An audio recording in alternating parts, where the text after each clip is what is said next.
Uşaqlar, K hərfinin tələffüzünü öyrənirik.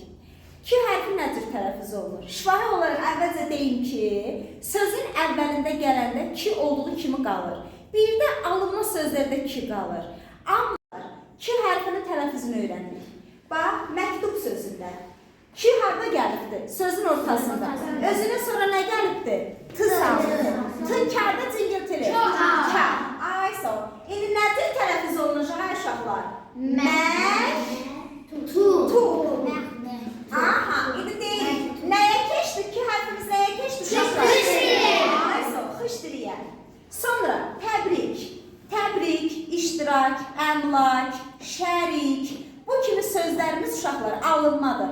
Və alınma olduqlarına görə K hərfimiz tələffüzdə olduğu kimi qalır. Ay sağ ol.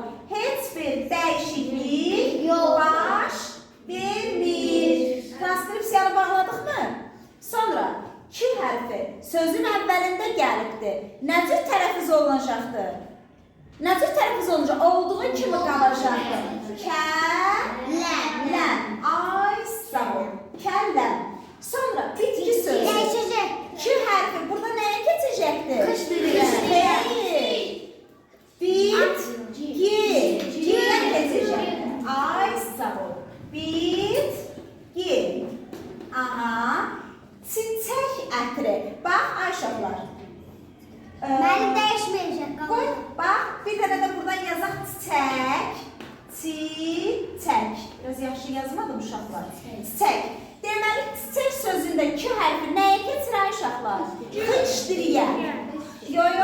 Xışdiriyə. Bax, qısaca belə yazıram, xışdirik. Çiçək sözünə, bax, bura bizim yaxşı çəkmədim transkripsiyanı. Aha, deməli, xışdirik, K hərfimiz nəyə keçdi? Xışdirik səsinə. İndi burada çiçək ətrində nəyə keçər sizcə? Xışdiriyə yoxsa yüyə?